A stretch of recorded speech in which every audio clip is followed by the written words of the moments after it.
when I was looking through your background, one thing that stood out to me the most is that you've lived what feels like several careers within one lifetime.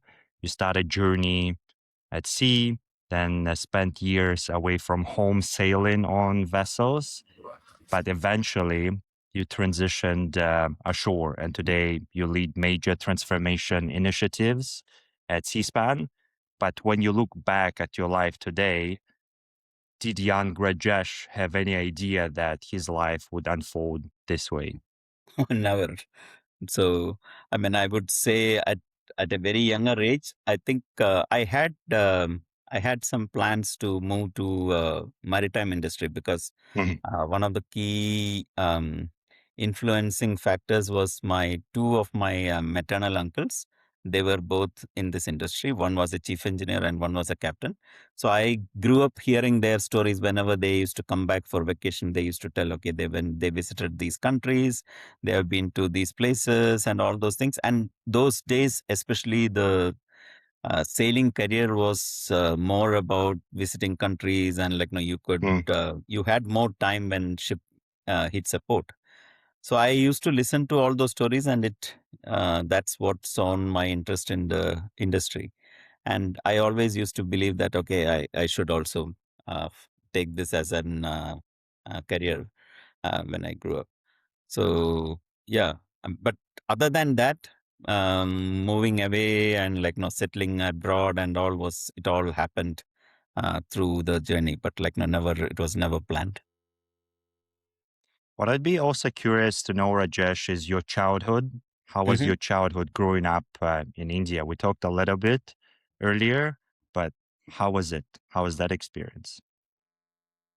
I think like no my early childhood, I would say like not till grade 5, I lived with my parents, and like no, I had one brother, and like no, my parents were there. So I lived with them. But from grade 6 onwards, I moved into a residential school, and it was a military residential school.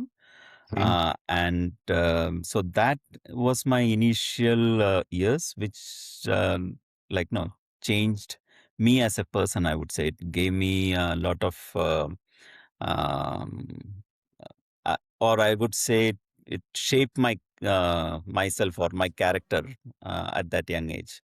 And like no, it brought me the sense of responsibility. It brought me the sense of accountability, taking ownership of things, and that has stayed with me for throughout these years.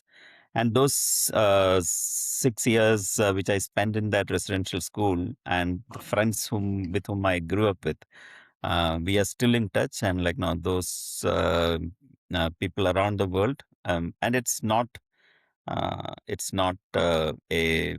I'm in touch with only my batchmates, but like now we are in touch with or even our seniors, even our juniors. So it's more of a cultural setup that we all have with that school. So that definitely helped me as a person. And what kind of kid were you at the time? Before maybe grade 6, were you always ambitious? Were you always curious about the world? Or throughout the time you acquired those skills? I would say before grade 6, I was very academic. I used to be very obedient and like no very nice kid, I would say, till that Mm. younger age when I was with my parents. And and it was more of like no, we were a small family, and like no, from a I would say from my father was a like no branch bank manager, and like no, so he was the only earning member in the family. My mother was a homemaker, but like Mhm. no, that stage in life, it was more of being with the family most of the time, or like no, maybe maximum with my friends outside, but that's it. And then grade 6, you moved to a residential school for the first time ever. You're away from your family. How was that experience? So that was initially when I like no when I went away from my family, like no, maybe for the first 2 months or 3 months, I used to have feel homesick. Mm. I used to feel, but then maybe within that 3 months, like no, the bonding that we made with the other students, other friends, and everybody was from similar background, right? Nobody, and once we reach that school, there is nothing, no difference. Everybody's same. There's no rich, no poor. Everybody will wear the same uniform. Everybody will wear the same dress, and everybody has to follow the same, like no training. So it we lost all those beliefs and things about, okay, where we came from, and like now what uh, what it was. But more or less, like now we formatted a different culture in there, like now. So that's what happened over those years. And do you think your definition of home changed at the time? Because now you had your friends and you lived in residential school, which was your home at the time, but you also had your home with parents and your sibling. Yeah, so we used to get to see our parents only once in, like now, 4 months, Mhm. when we used to go for a 10-day vacation or 15-day vacation. And otherwise, we were completely living in that school. And it was a, when I say school, it was a huge campus itself. Like now, we had about close to 350 acres of land, and with almost 22 soccer fields, like now cricket grounds, and like now basketball grounds, and like now. So it's a huge, and even the every staff member used to live in that campus only. They cannot go outside of the campus. They all live, from the principal of the school to the, like now the normal um, workers. They all stayed in that campus. So it's a community on itself, and so you develop most of the culture and like everything uh, within that community. What I'm curious is, so if we now called up your friends from that residential school, or maybe some of your teachers, how do Mm-hmm. you think they would describe Rajesh from that period of your time?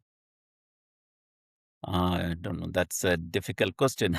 I haven't asked this, but like, no, I feel that they would consider me as a person who is always there, and like, no, I'm very passionate about that school.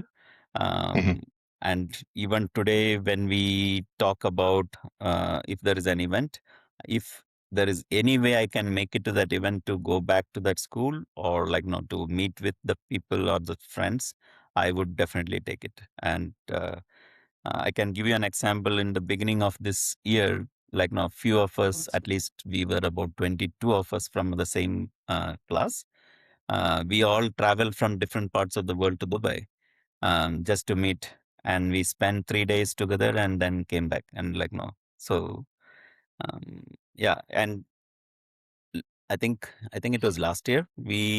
In North America, we organize group meetings in every third year, and there were about 150 people we joined in Toronto the year Mhm. before. And it's not from my own batchmates, but from different batches, seniors, juniors, everybody. So around 150 people we met in Toronto last year. Yeah, so we have that bonding, uh, which uh, which continues. And like now, we have got WhatsApp groups. We regularly communicate with each other. If somebody is having a challenge, like now, then other people come in to help for them. So all those things are always there. What I'm hearing from your experience is that it's been life shaping Yeah, in terms of it your was. personal development, your friendships, connections you've made. Yeah. But do you ever think what would have happened if you didn't go to residential school, but let's say continue to live with your parents until you graduate from school and then you go and pursue university or career? Like, how different do you think your life would be? It would be totally different. I like I have not thought about it, because I enjoyed every or I am proud of what I did. So Hmm. I've never thought otherwise. And also in my life, I've never tried to look back and think what could have been different if something, some choices that I made or some different opportunities were there. I always believe that things come to you uh, depending on how you uh, are working, or like now you are what you are capable of. Things will automatically fall in place for you, and then it is a question whether you pick it up or not, or the choices that you make is important from that aspect. Yeah, but your life turned out to be different. You went to this residential school, graduated from it. And what I wanted to ask is, at what point did you decide that you're going to do a career at sea? Was it at the very end of your school, or how did that No, decision come? no, that like now, as I mentioned earlier, like now my two maternal uncles were there, so Hmm. even before I went to the residential school, I would say at a Oh, that very young early. age, yeah, that early I used to think that, okay, this is something which I Mm-hmm. want to do. Maybe at that point of time, maybe not as a career option, but like now I want to see the world.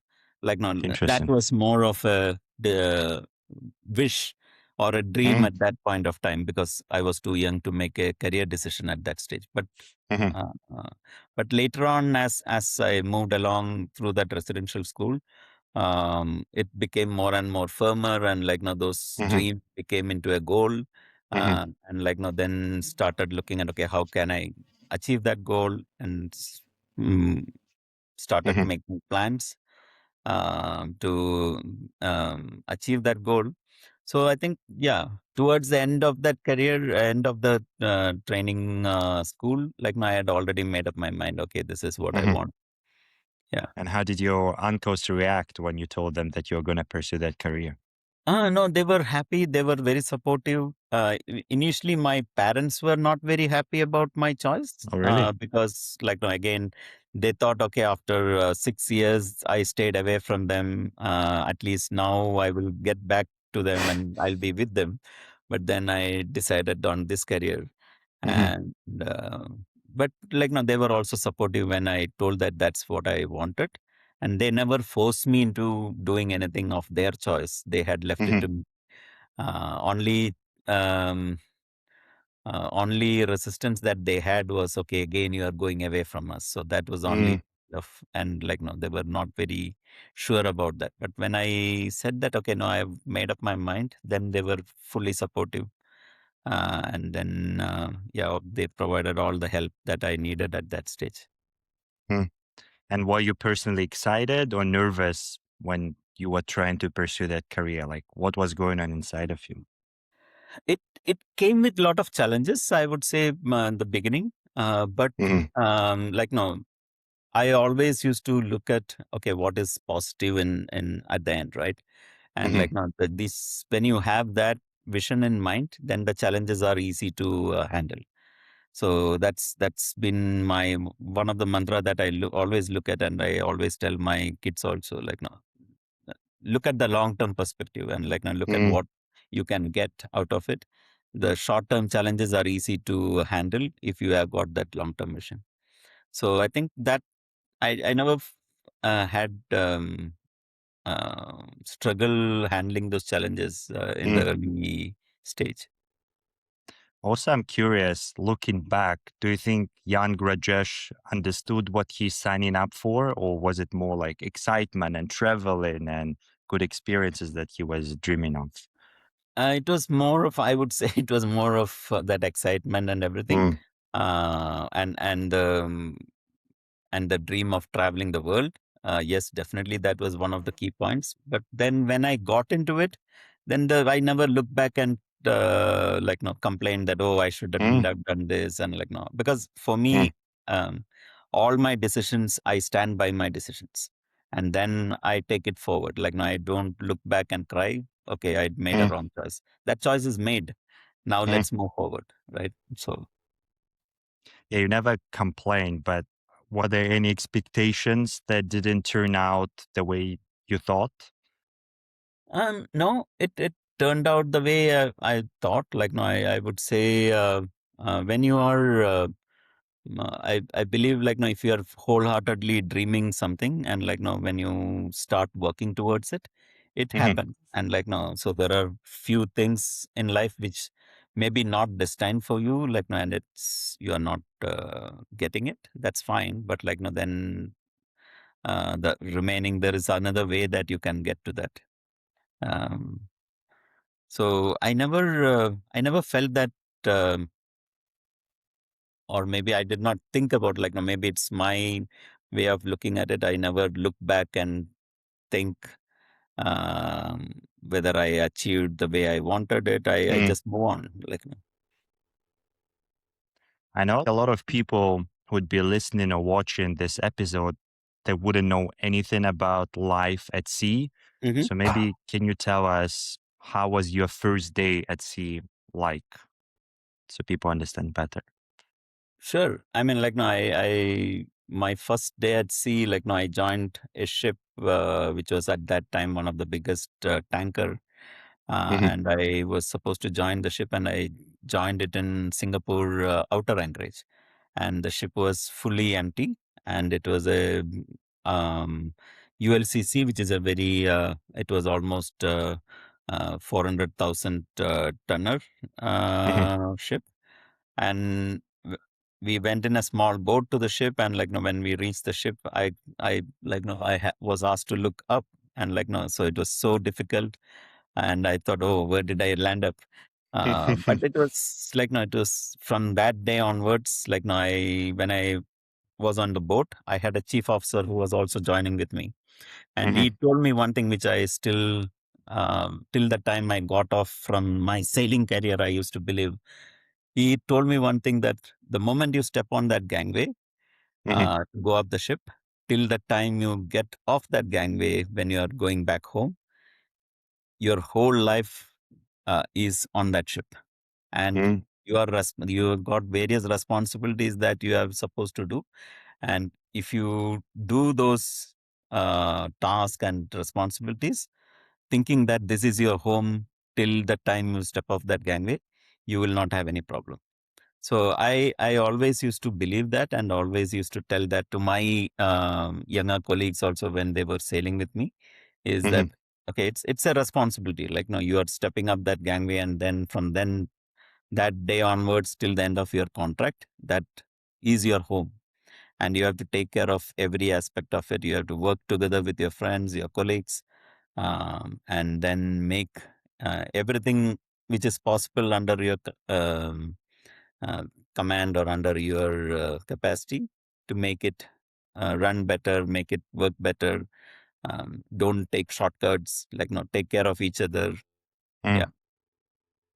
You mentioned a word responsibility, which is a very vague term in general, but when it comes to being on a vessel, what does being responsible, what does it mean?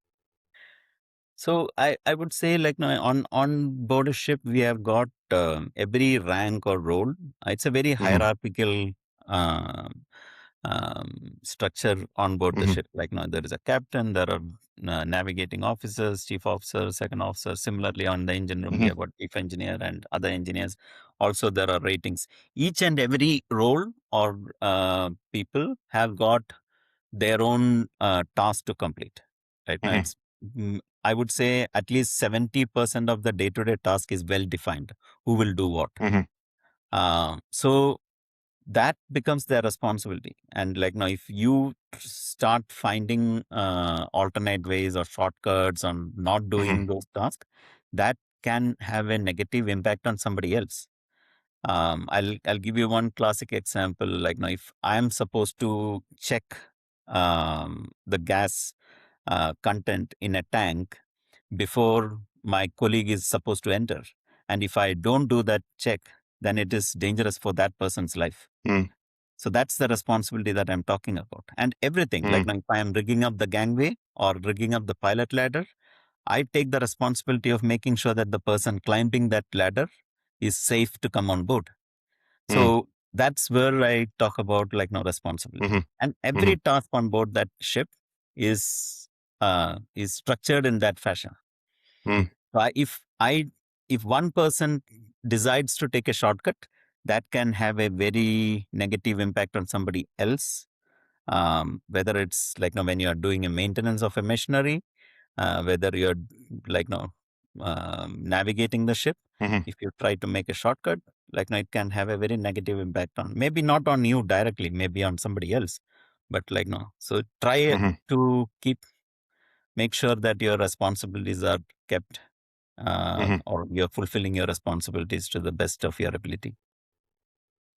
But one thing I would mention is yes, even if everything is executed perfectly, everyone follows the orders and all safety is being compliant with, still, like 99% of the time, everything is perfect. But at 1%, by pure chance or luck, something might happen. Yeah. Do you have a story from your sailing days, maybe when you were fearing for your safety or maybe safety of your crew? Maybe you want to tell that story so people understand how serious the stakes are when it comes to sailing on a vessel. I would say, like, no. So this, what I told about the responsibility and the task and everything, this Hmm. is very, these are all the known things that we are Hmm. aware of, right? But shipping, or like, no, marine industry is very dynamic in nature. When I say dynamic, if there are 60% or 70% of the things which are under your control, there are 30% of the things which are not in your control, Hmm. right? So, for example, the weather, it can change dramatically, and like, no, the impact of the change in weather on a ship is like, no, unimaginable. Similarly, there are so many other aspects that can have a very negative impact, or like, no. So it's very dynamic in nature, and over the years, like, no, that's what is important. Like, no, the team that is on board the ship, they have to Hmm. work together. They should understand, like, no, what is important, how decisions are being made, and if you have got a very good team, the job of the captain, the job of the chief engineer becomes very easy.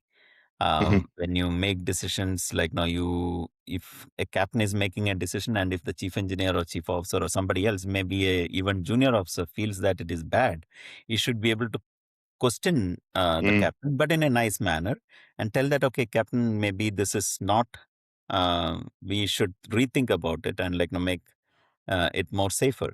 And that collaborative nature Hmm. on board the ship, that is what would help the remaining to handle the remaining 30% of the challenging Hmm. things that happen.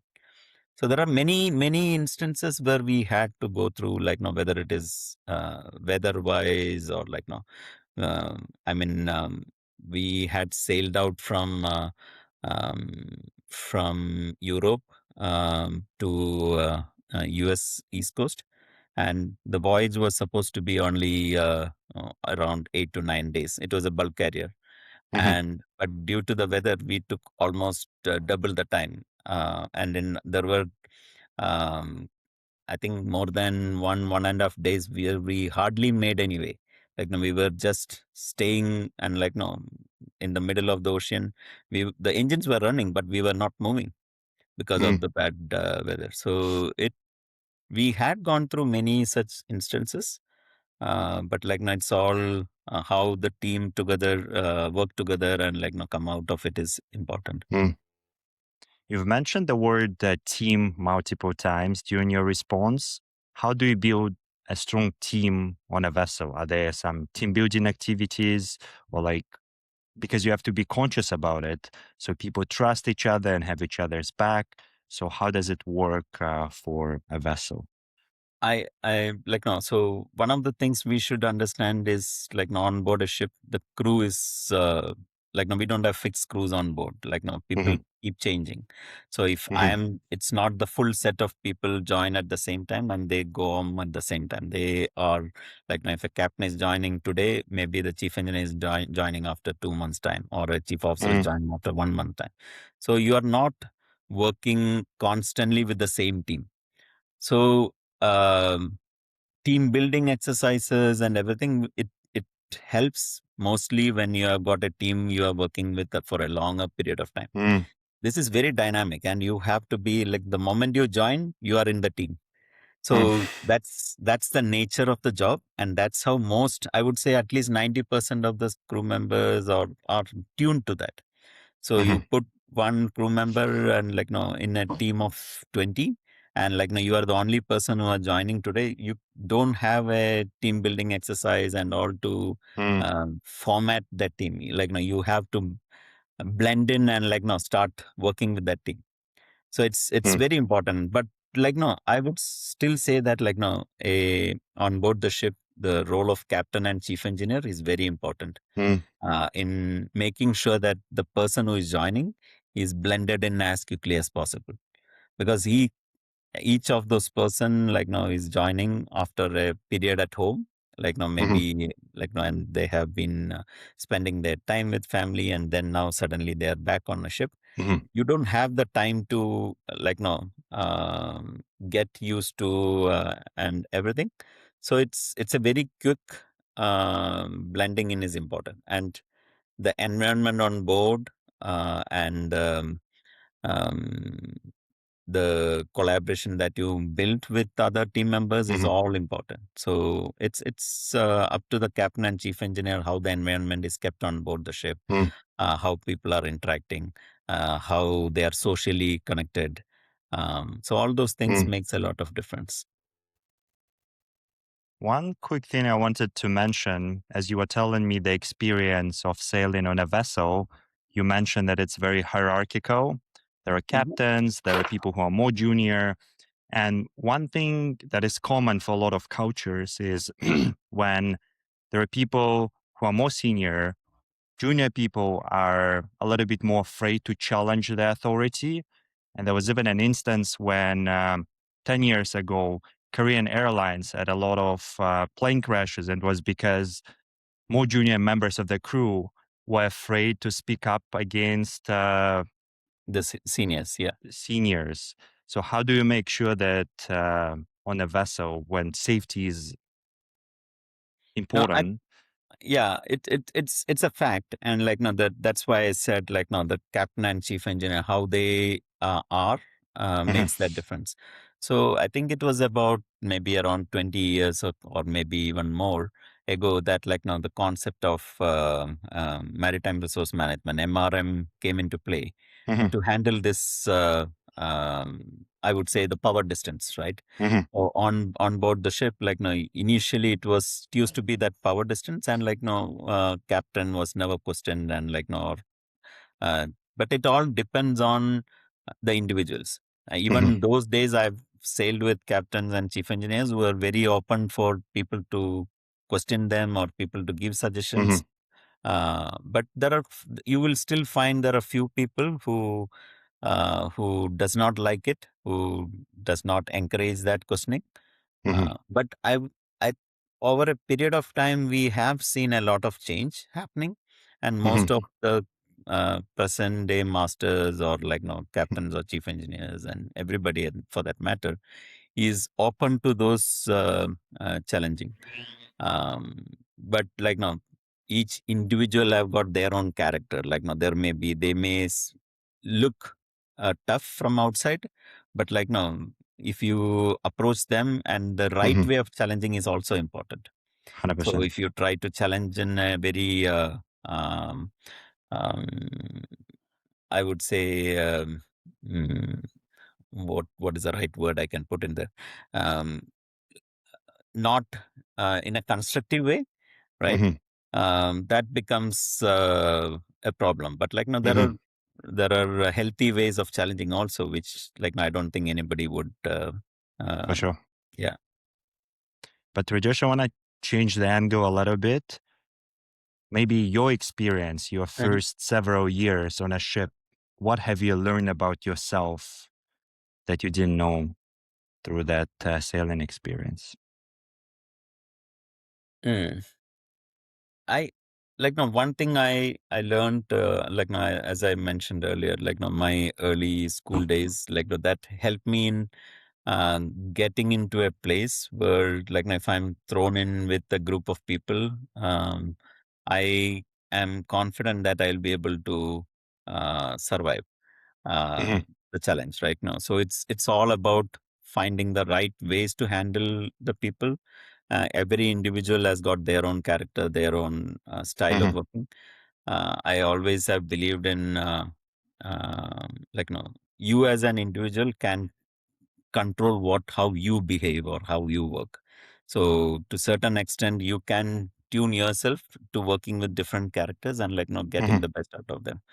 Now, to answer your question, how so um, every time when you are on board the ship, you are with 20 different people and they keep Mhm. changing. And you have to tune yourself every time to find the best balance that you can work with those 20 people, right? Mhm.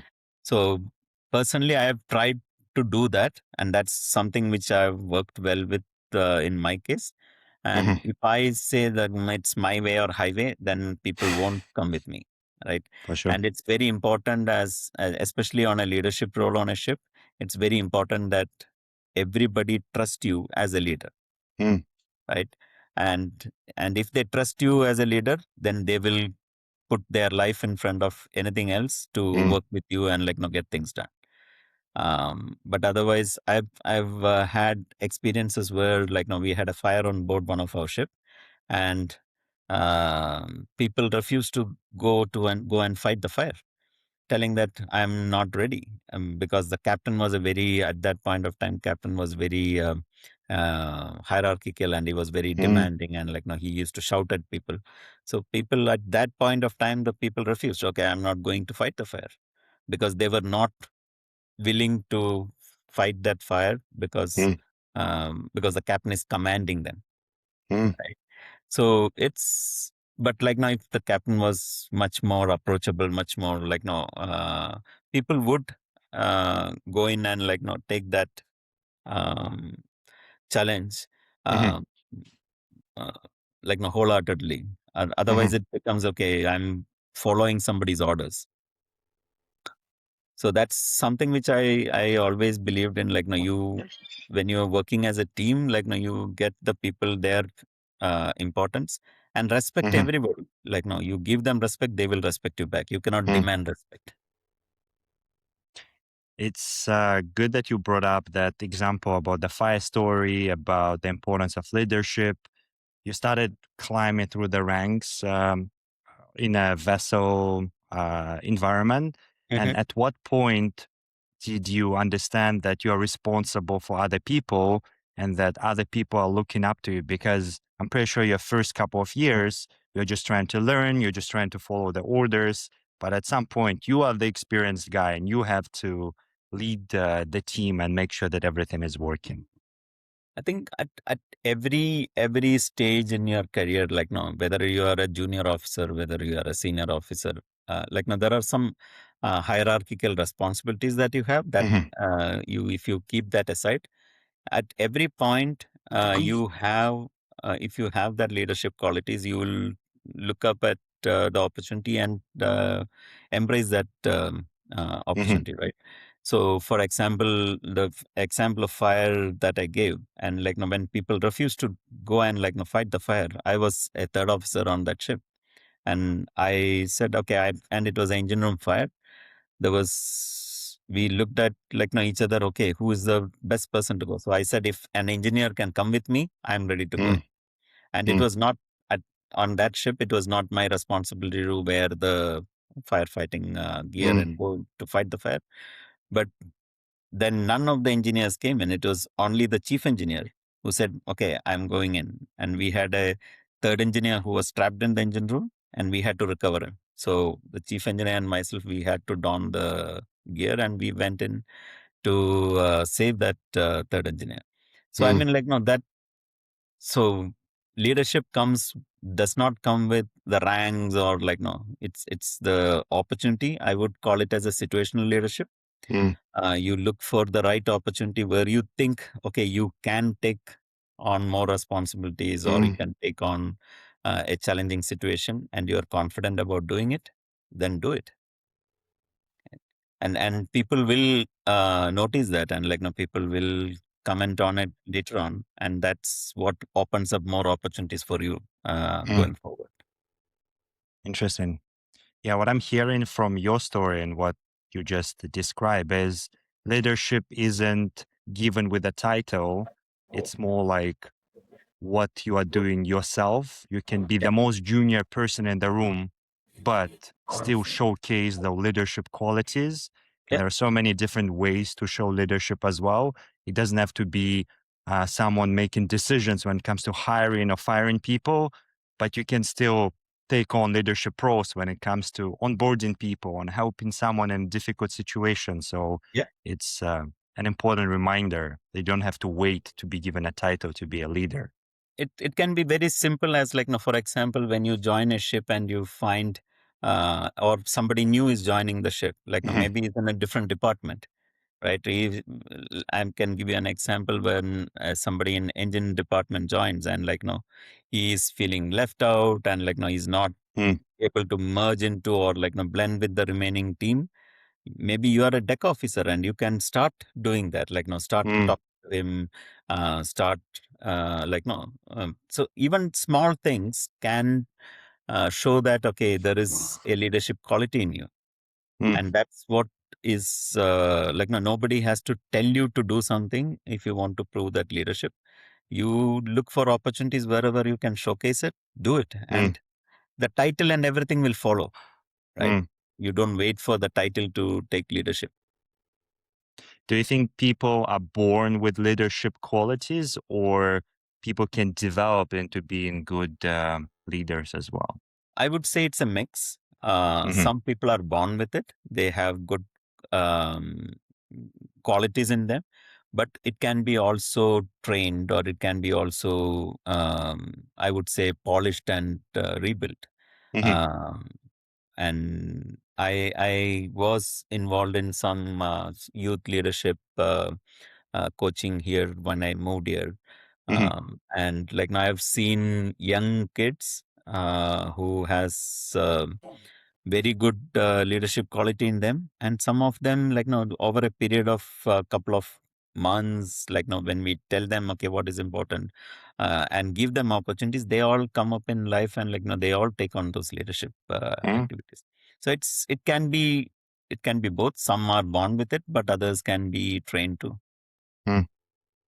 That example of you going and fighting fire is a perfect example of a leadership decision and kind of leading others to follow you as well.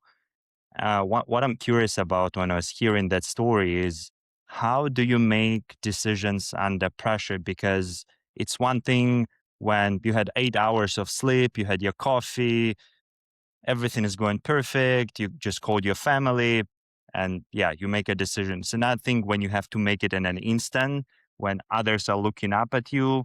Like, what's your approach for making decisions in those situations? I mean, for me, it has been always like, no, when making a decision, you look at it from two different angles. One is most of the time you can be prepared, Hmm.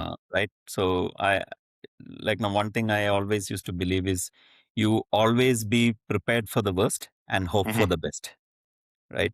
So in every situation or condition before you enter, like now and even for that I used to use in my navigation experience also Hmm. on the ship.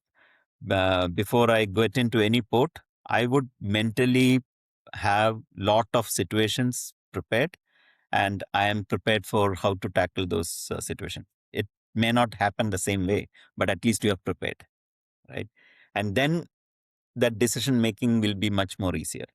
Hmm. But there are instances where, like, no, for example, the fire instance, you cannot be, you are always prepared for it by doing drills, by participating in drills Hmm. and everything. That's the reason why we have this multiple drills that happen on board on all Hmm. this handling emergencies so that people are prepared for it.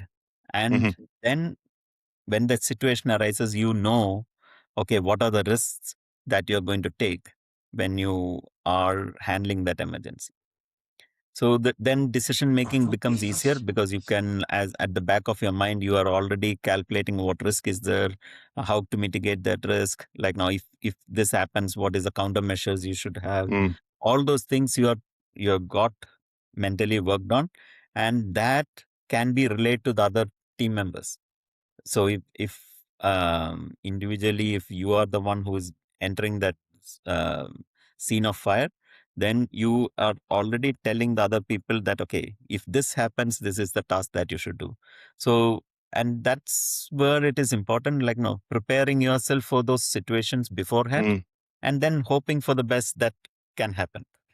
So I think that's how I would make my decisions. And mm, it becomes then easier to make those decisions also, because you mhm, already have gone through most of it in your mind. And then at that stage, like, no, decisions can be made much faster. mm, But if you're not prepared at all, then at that time, last minute, it is very difficult to man. Then mm, there is more chances of you making a wrong decision. mm.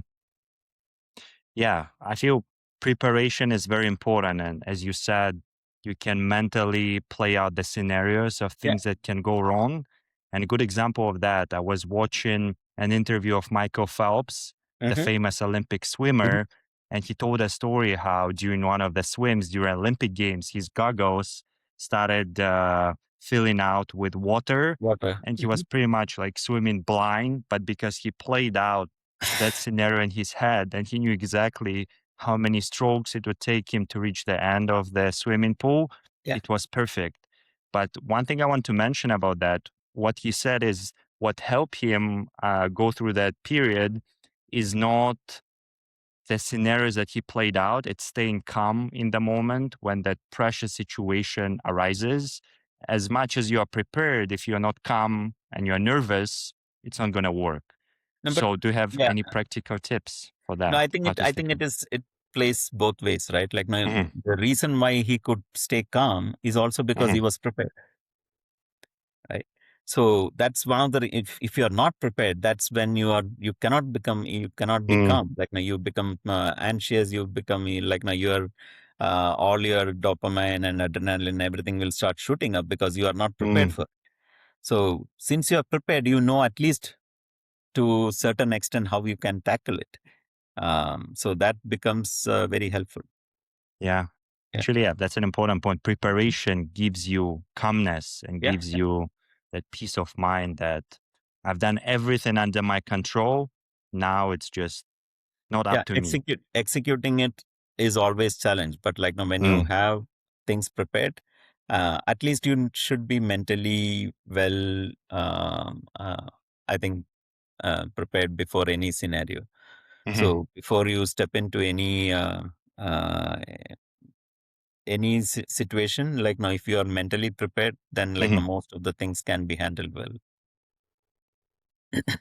Yeah, that was interesting experience you being on a vessel, but then you still decided to move ashore and work in the office. Like how did that come to place? That was not planned at all. Like, no. Mm, So I mean, like, no, I never.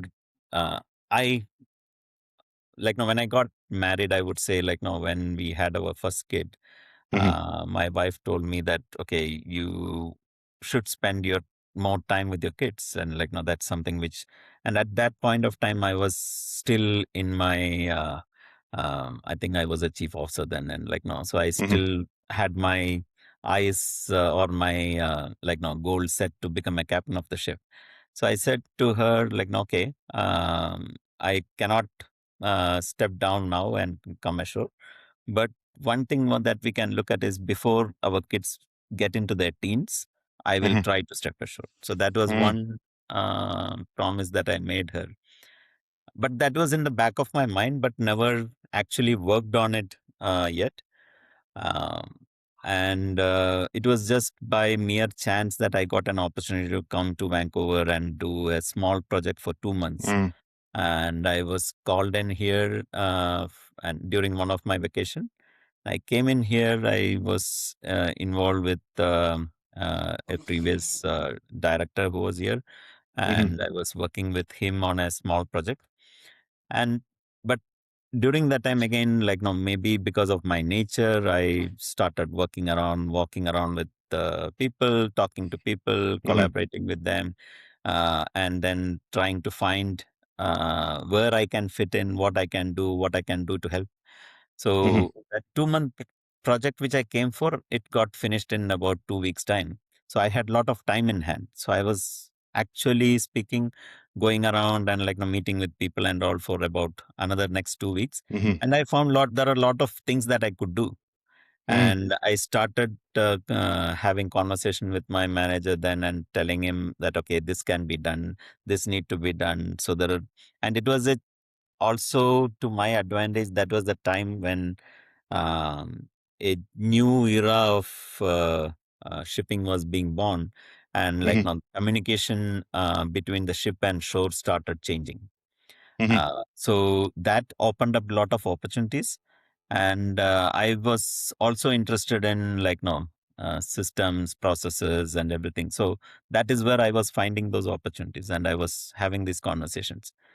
So then, after that 2 months, when I went back home, within another month, he called me back for another project for another 6 months, and then I came back again, did that, started working on that project, and also in the same time, I was like no finding other things to do, and like whenever I have free time, I was trying to work on them. Mm. So before I went back home after that 6 months project, he asked me the question, "Do you want to move in here? Because I Mm. think there is an opportunity for you here." And it was a new role which was being created. There was Mhm. no precedence, and like no, it was because he found something in me, some skill in me that like no was good for the organization, and he asked me that question. I said, I will have to check with my family because it's a big move moving from India coming here. And because I have my parents who were staying with me at that time in India. Mm. So there was a lot of things to be looked at. But I said, okay, when I come back or when I go back home, I will have that discussion with my parents and family and my wife, and then I'll get back. Um, my wife was very supportive because she said, okay, this is as you had promised me that like no Mm. you will stay step ashore and like no it's coming Yeah. your way. And but she was also not very clear about, okay, should we move to Canada to do that. So, Mm. but my the biggest support I got was from my parents. Even though they were Oh, really? aging, they said, it's for your future as well as your kids future. There's an opportunity, and like no you should think about it. Mm. And so yeah, and that made us move here and take up this role. It was a very unique role. Many people, even in the organization, discouraged me because earlier, most of the captains who moved ashore, they would either go into a crewing department or as an auditor into a marine standards team or a crewing department. They all told me like, no, how can you step into something which is totally unknown, like no systems, Mm. processes, IT. So I said, okay, it's something which is very interesting, Mm. and I'm passionate about it. So let me try.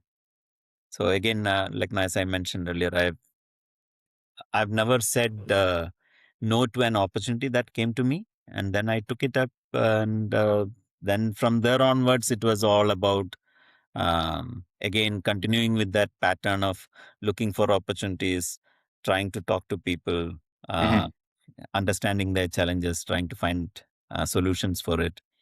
So over a period of the last 10, 12 years, I think that's what I've been doing. Yeah. One thing I wanted to clarify based on what you just told me is how was that transition from sailing Hmm. and being away from home for many, many months to then being ashore and spending time with family? Because since grade six, you've been training yourself how to be away from family. And Yeah. then suddenly now you have to relearn how to be in the same like base, same location. How was that? Was it difficult? It was, I would say it was not difficult, but it was different, I would say, Mm. because earlier I was so tuned to, okay, we'll come back home for 2 months. You're spending time with your family. That's the time you get to spoil your kids. because like no, my wife would have like not trained them well and everything, and but like now that 2 months I get to spend with my kids, I will try to spoil them as much as possible, and Mm, then I go away. Then I leave them back with yeah. my wife to handle.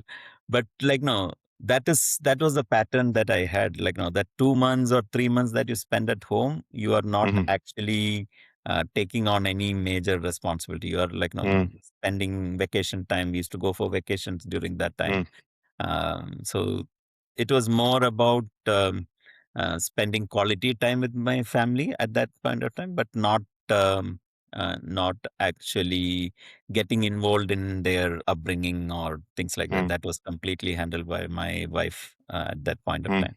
But when I moved ashore, that had to change because now I am 24 hours like now with them.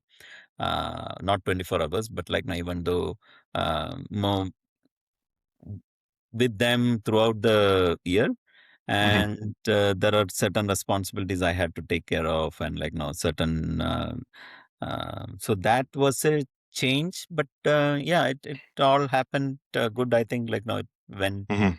went well so far.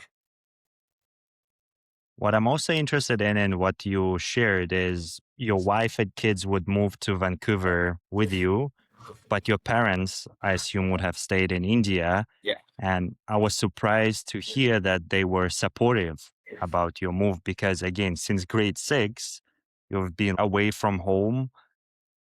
Why do you think they supported you and were not selfish, thinking our kid should be next to No, us? I think my like no, especially my parents, they were never selfish. Like no, Hmm. they were always like no encouraged me to make the decisions in my life, Hmm. and they have never demanded me to fulfill their like no dreams or anything. Like no, it was Hmm. my father always used to encourage me to dream and to fulfill my dreams.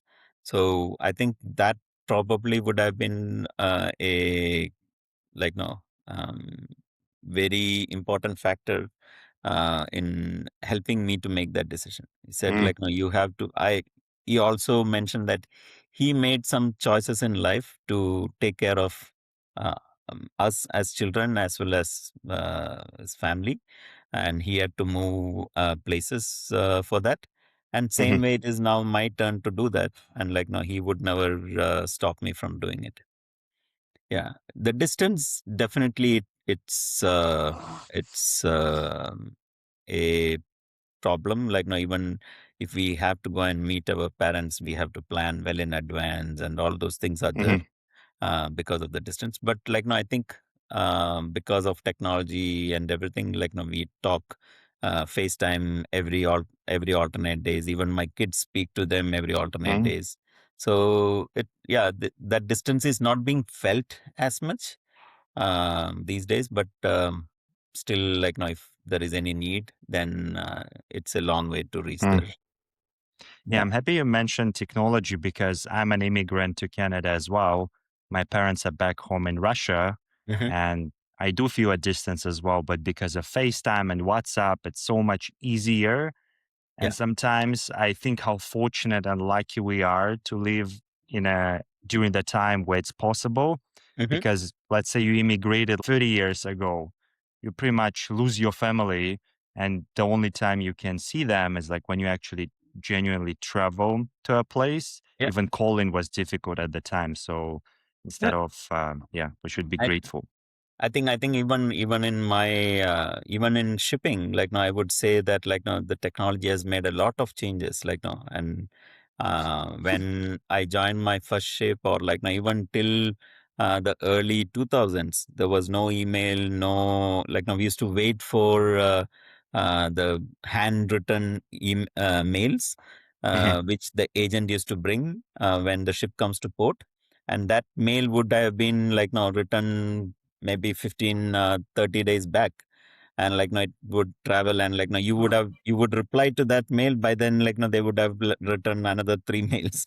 So it was very different. I think my wife still have some of the written mails that we had sent each other. She had saved it and kept mm, because it that was a very difficult I wouldn't call it as a difficult, but those days that was what is available, right? Mm, We used to line up in when the ship gets to a port, we used to find time to run to the phone booths, and we used to get those calling cards which used to be there, mm, and we used to stand in queue on at that those phone booths. And some of those calling cards used to have like no hour long talking time, and people standing in line outside would be banging on the phone booth like, "No, okay, enough. Now let me talk." yeah. Yeah. So those days it was different, but now everybody has got a mobile phone and they can talk, Mm, they can WhatsApp, they can like no, yeah, it has changed a lot mm. even on ship. What was interesting for me that I found out when I started working at C-SPAN is right now, crew members can actually call their family members Yeah. and have WhatsApp calls with Mhm. video with Yeah. their family, which is Yeah. must help a lot with the morale as well. You don't Correct. feel Yeah. as isolated.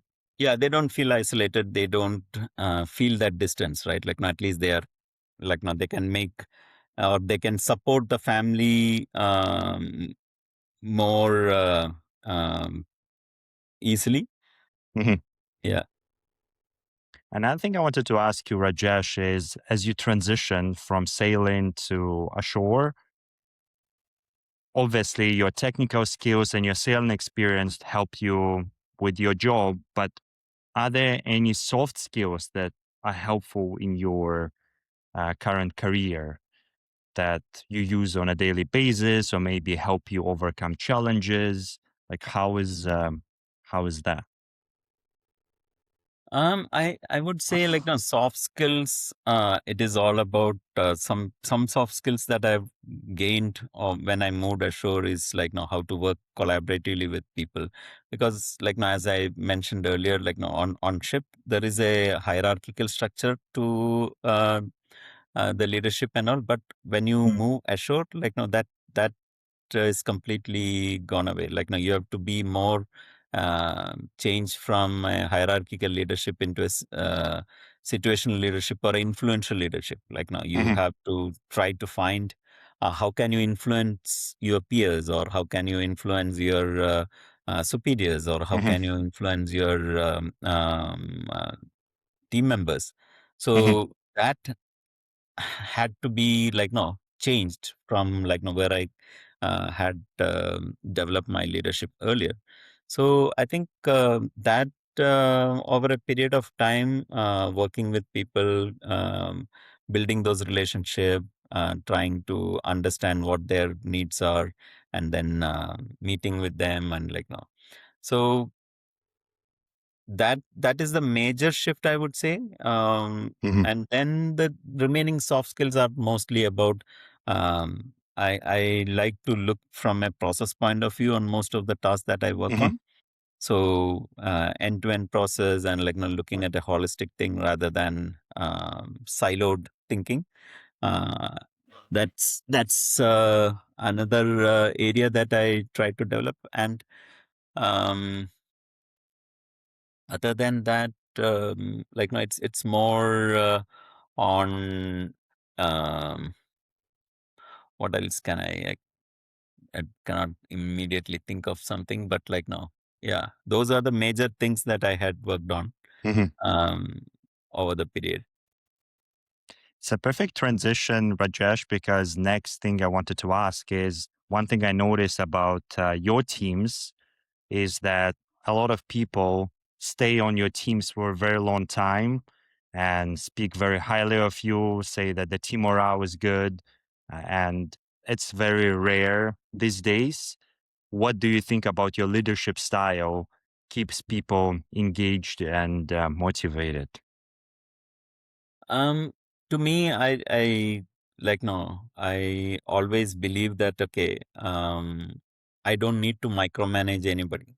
Like no, Hmm. I if I find the person is good, if I have explained to them what I am expecting out of them, and if they are delivering that as per my expectation, then I don't Hmm. have to micromanage them. How they do the job is up to them. Like I don't want to tell them, okay, do this way.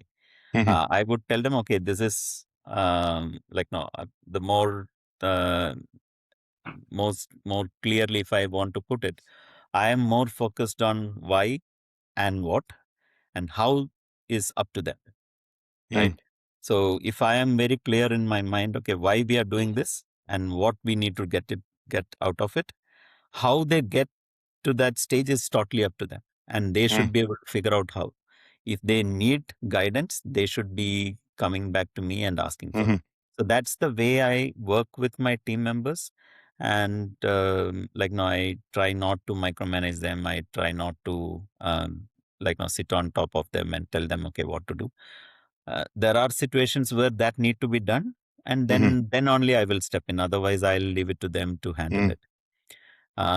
And I always encourage them also to take opportunities whenever they are finding opportunities. I encourage them to embrace it and like look mhm, for um, handling it.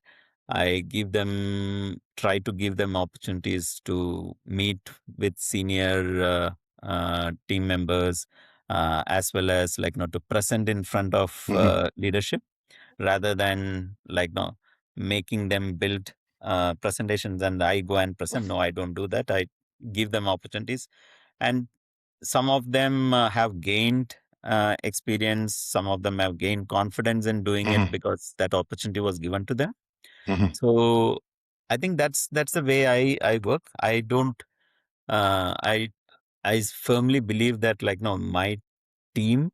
Uh, I try to get when I hire new people also, I try to look for the weakness in the team and then mm, to build the strength of the team rather than mhm, like no trying to find a perfect match or like no things like that. So it's more about how the team is being formed, and if the team is strong, like no everybody can grow as a team rather than mm. like no one person growing with the team, right? So um, yeah, and some of them I'm like no proud to say that okay, I've had couple of my teammates who like no have started their entrepreneur journey, which is also like no, I had fully encouraged them to do that because that's Mm. something which needs a lot of courage to step into.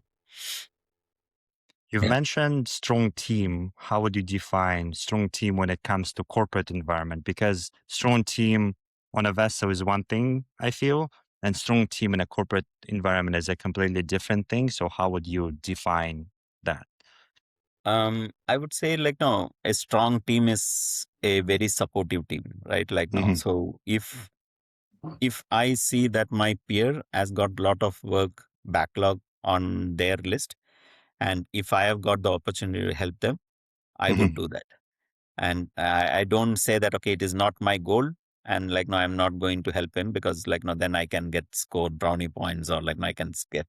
That's not the way I work on, right? Hmm. And even within my team, when we talk about goals and everything, uh, individual goals are provided to each members. Okay, Hmm. this is something, but like now, one thing which I am very clear about is our team goals are important, right?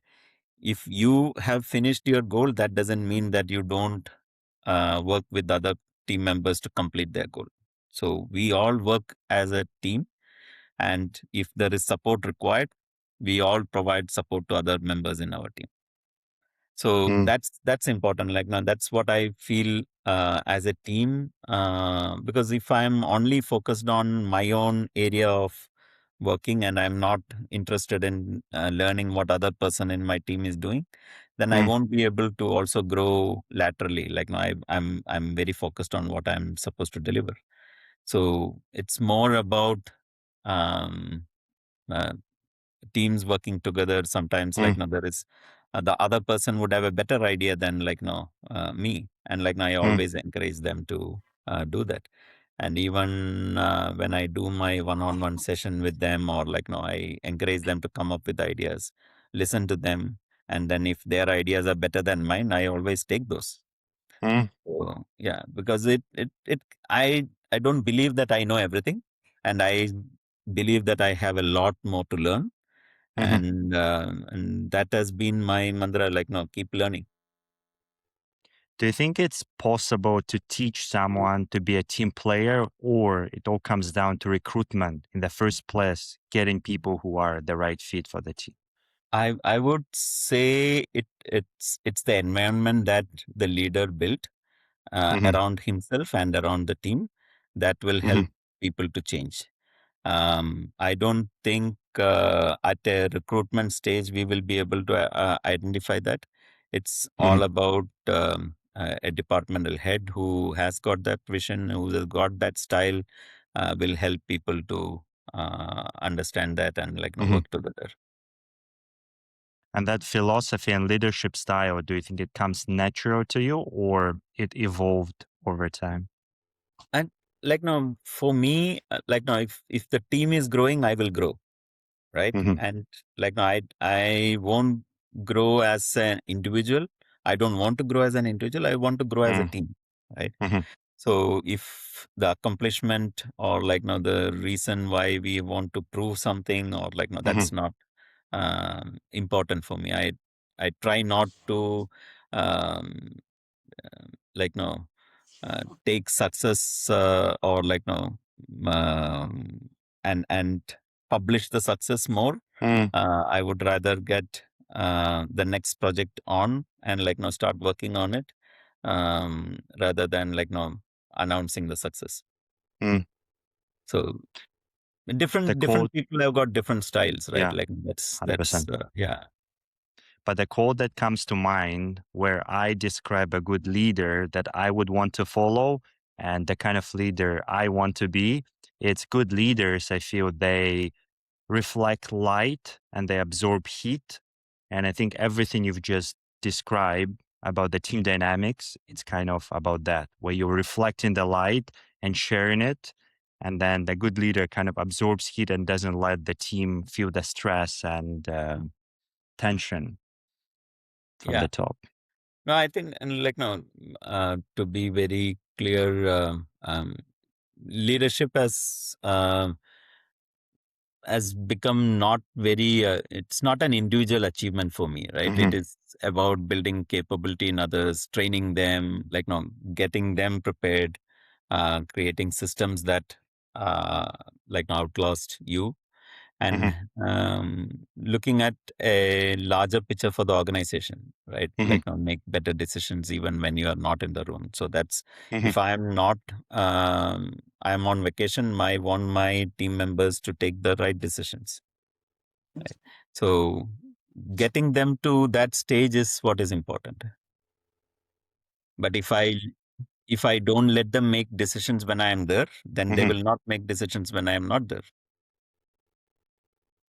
Right? Yeah, So. Rajesh, you've also mentioned the word success. I just wanted to stop there for a little bit. Like, Mhm. how do you define success both for you personally and also when it comes to the team context and maybe organizational context? um, What I is think success? I, it's very difficult to me. It's very difficult to define success. I Hmm. take it at every step. Now, if I am able to complete a task, that's a success. It's if I am able to look back or now if I am able to finish off some project or that's a success. Hmm. Or on the long run, if I am looking at from a career success, no, I have very limited dreams. I take it as it comes, and I look Hmm. for opportunities and look for areas where I can contribute.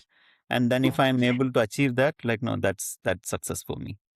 Hmm. But when I look at success from a team perspective, no, I stand by my team and no, I take the responsibility of my team, Hmm. and I would want them to grow and no. So that's where I look at okay, if team success is all about uh, creating an impact in the area that you're working on Hmm. and people reaching out to your team members and asking them to support them in working on some projects or things Hmm. like that, that is a success. Yeah. I think. it's more connected to impact. Like now, I would say that if you want me to define success, define is will be I mean success will be more connected to impact. Mhm. Yeah. You've told us your story, your journey. You started in a residential school, then you were sailing, then you moved ashore. Is there something that you're most proud of? Doesn't have to be a career. Maybe it's your family achievement. Achievement is the word you use multiple times as well. What are you most proud of so far in your journey?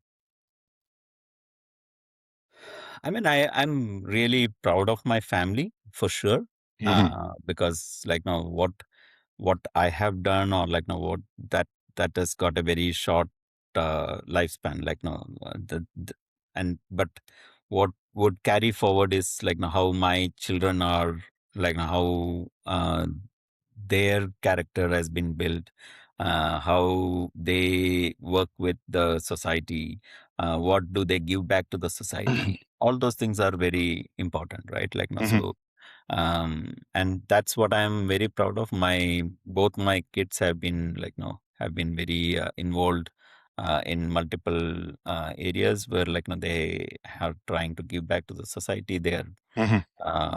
involved in many voluntary experiences and things. So that's what I'm really proud of. The younger version of you, what do you think you would be most surprised about your journey and where you are right now after all the different experiences that you had? If you told him this version of your story, what would he be surprised about? Um, I I I feel that like now like now, and as I mentioned earlier, it was not a planned journey for me. Like now, it Mhm. happened, and it organically happened, and like now I embraced every step of it. Mhm. When the opportunities were at my door, I had picked it up and like now worked with it. There were challenges throughout the journey, but like no, that's what I have embraced those challenges, and like no, achieved whatever I have achieved so far. So I would say like no, if a young myself has to um, um, look at my current um, position or whatever it is, he would be surprised like no, or he would be proud of how I have achieved, and will be happy for myself in the journey that I have come through. Yeah, and I think what I'm confident about is that younger version of you would describe you as a perfect person who is inside the arena, doing things, trying, making mistakes, and growing from different experiences. And inside the arena is the name of this podcast. And that's the question I asked all my guests. If you had to define what being inside the arena means for you specifically, what would you say? What is inside the arena for you? Mm.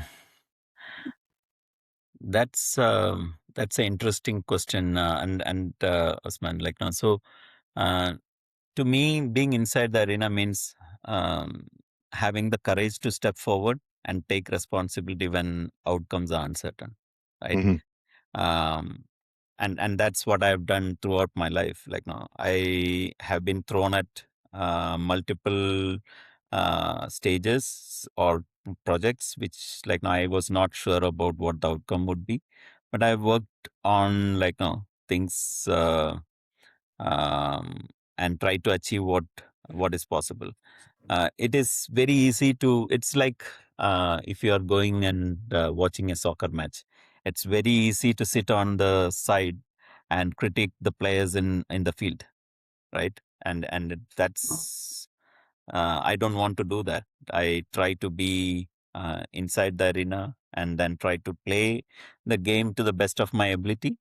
It's at that scene, it's the decisions that I make, and I stand by my decisions and lead people through change, um, accept their setbacks or failures, and also remain accountable for the results, if it is positive as well as it is negative.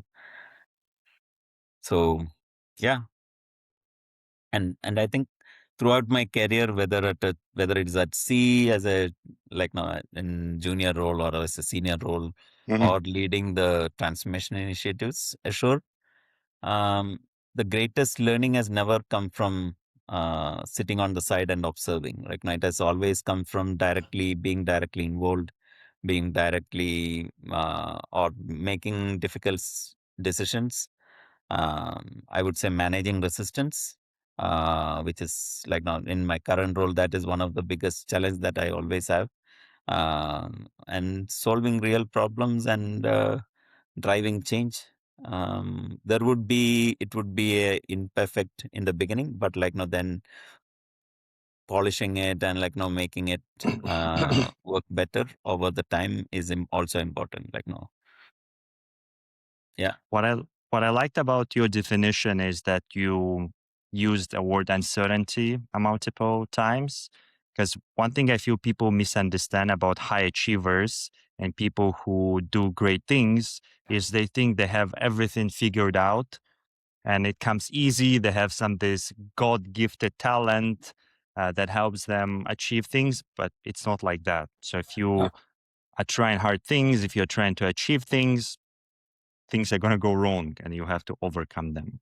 yeah, I think like now, so like now to give you a classic example, like now I was even after moving ashore, I was in a role. I think the title doesn't matter, but like now I was in a role which like now was very specific to shipboard software operations, right?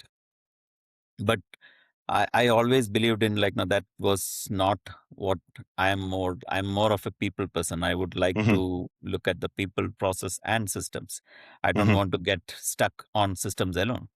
And it took me almost a multiple attempts. Like I wouldn't say that it was very easy, but multiple attempts. I had at least built 6 to 7 business cases to showcase my idea, and went to many leadership roles within the organization, had conversations with them, and then it took one person to identify that okay, what he's talking is sense, and like no, and from then onwards, that is when the change happened into a process improvement business transformation role, which like no, so throughout my career, I never moved into a role which was already existing. I created a Hmm. role for myself.